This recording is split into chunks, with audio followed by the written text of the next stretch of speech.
Bismillahirrahmanirrahim. Assalamualaikum warahmatullahi wabarakatuh. Halo rekan-rekan Unsia, perkenalkan saya Mulyana dari kelas MJ 701 dalam mata kuliah Etika Bisnis. Dalam kesempatan kali ini saya akan membahas tentang studi kasus yaitu dokter estetika ungkap daftar skincare yang overclaim hingga ditemukan bahan berbahaya hidroquinone. Paparan ini dibuat untuk memenuhi tugas UTS semester ganjil tahun 2025-2026. Baik, yang pertama, pandangan Anda mengenai praktik overclaim dalam industri skincare. Apakah Anda setuju atau tidak setuju dengan cara beberapa produk skincare memberikan klaim berlebihan? Dalam pandangan ini, saya berpendapat tidak setuju dengan praktik overclaim atau klaim berlebihan oleh produsen skincare. Alasannya, dari sisi estetika konsekuensi atau utilitarisme, tindakan yang menyesatkan konsumen berpotensi mengurangi kesejahteraan banyak pihak konsumen rugi, yaitu antara lain uang, resiko kesehatan, tenaga kesehatan terbebani, dan kepercayaan pasar menurun. Oleh karena itu, overclaim tidak memaksimalkan kebaikan sosial. Kemudian dari sisi deontologi atau Kantian, berbohong atau menipu konsumen berarti memperlakukan konsumen sebagai alat means untuk keuntungan bukan sebagai tujuan yang harus dihormati. Ini melanggar kewajiban perusahaan untuk jujur. Kemudian dari perspektif stakeholder teori dan CSL atau Carroll, perusahaan seharusnya memperhitungkan kepentingan semua pemangku kepentingan termasuk konsumen, regulator, karyawan, masyarakat. Overclaim melanggar kewajiban etis dan legal terhadap stakeholder tersebut. Kemudian secara teknis, kasus-kasus seperti klaim kandungan aktif jauh melebihi kadar nyata atau penggunaan bahan terlarang seperti hidroquinone bukan hanya masalah pemasaran yang agresif, melainkan penipuan dan risiko kesehatan yang nyata. Kemudian yang kedua, identifikasi masalah etika bisnis yang muncul dalam kasus overclaim dan penggunaan bahan berbahaya pada produk skincare. Apa nilai atau prinsip etika bisnis yang menurut Anda abaikan dalam kasus ini? Bagaimana dampak terhadap konsumen? Yang pertama, masalah etika yang muncul atau prinsip yang diabaikan. Yang pertama, masalah etika yang muncul yaitu penipuan atau leading claim. Klaim manfaat yang tidak didukung data, peddling advertising. Kemudian yang kedua, penggunaan bahan berbahaya atau terlarang, yaitu menempatkan konsumen pada risiko kesehatan atau hidroquinone dan merkuri. Kemudian yang ketiga, kurangnya transparansi tindak mencantumkan komposisi nyata atau kadar bahan aktif. Yang keempat, ketidakpatuhan regulasi edar tanpa notifikasi izin atau impor ilegal. Kemudian nilai prinsip etika yang diabaikan yaitu kejujuran dan integritas. Kemudian tidak merugikan kewajiban untuk tidak membahayakan konsumen.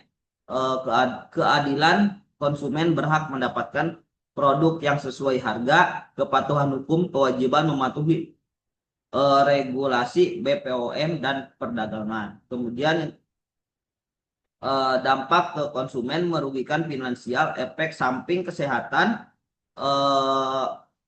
hilangnya kepercayaan pada brand, dan potensi beban bagi sistem layanan kesehatan. Temuan operasi penegakan menunjukkan produk ilegal berbahaya masih beredar dan diamankan dalam jumlah besar yang menegaskan risiko sistematik. Kemudian apa sih rekomendasi penyesuaian yang dilakukan oleh perusahaan skincare agar lebih sesuai dengan etika bisnis? Apakah langkah-langkah konkret yang dapat diambil untuk memastikan bahwa produk mereka aman dan klaim yang diberikan sesuai dengan kenyataan. Yang pertama, rekomendasi penyesuaian konkret bagi perusahaan skincare.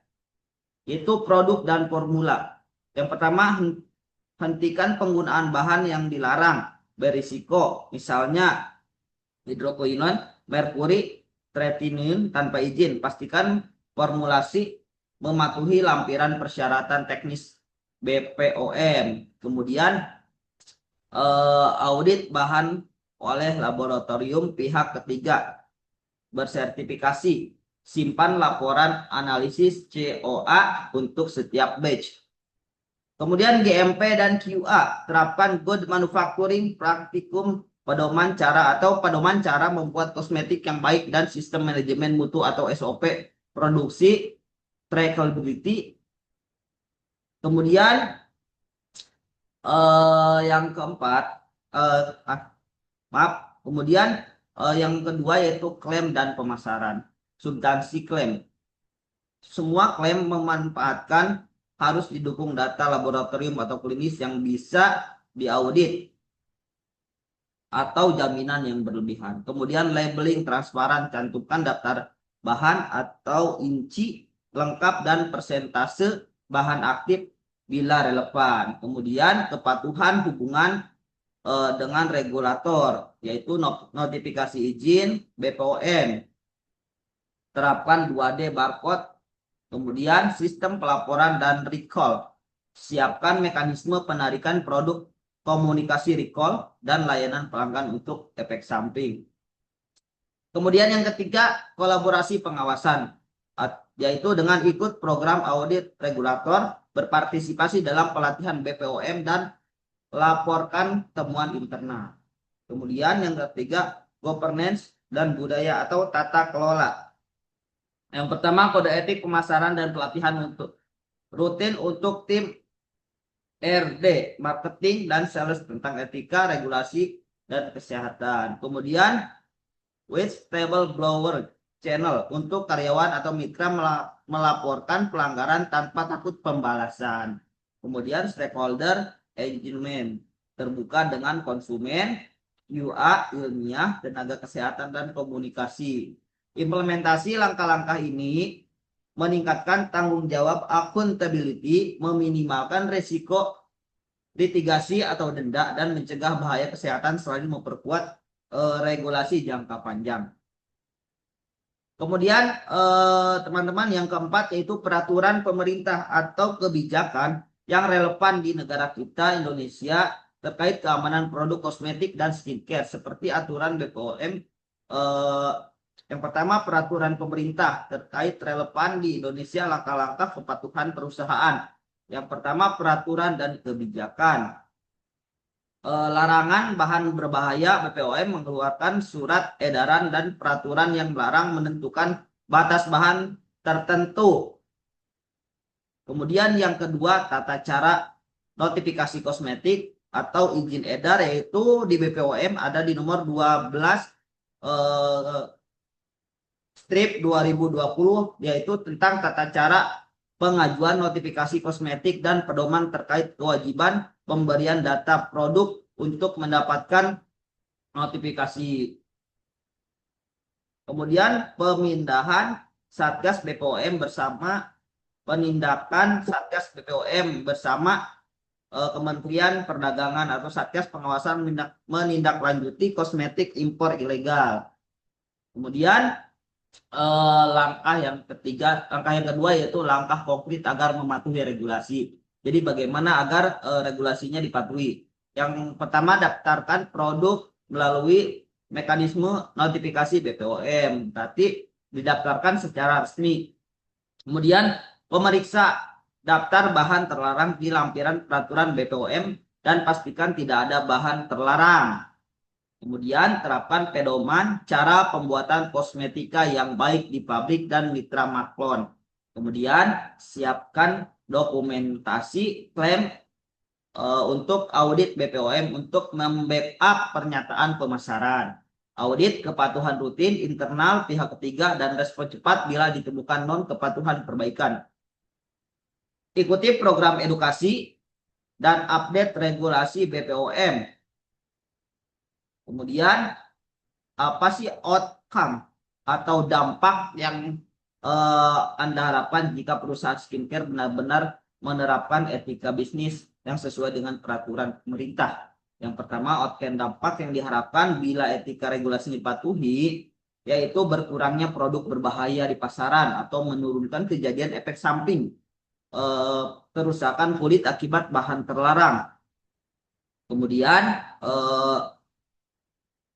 meningkatkan kepercayaan konsumen, yaitu transparansi klaim yang dapat diverifikasi, meningkatkan loyalitas dan willing to pay jangka panjang. Kemudian reputasi lebih kuat, brand yang jujur akan terhindar dari skandal penarikan atau penindakan yang mahal. Kemudian resiko hukum dan finansial menurun, meminimalkan denda, pemusnahan barang, dan potensi tuntutan pidana perdata, yaitu dengan Satgas BPOM melakukan operasi penindakan yang dapat berujung sanksi berat.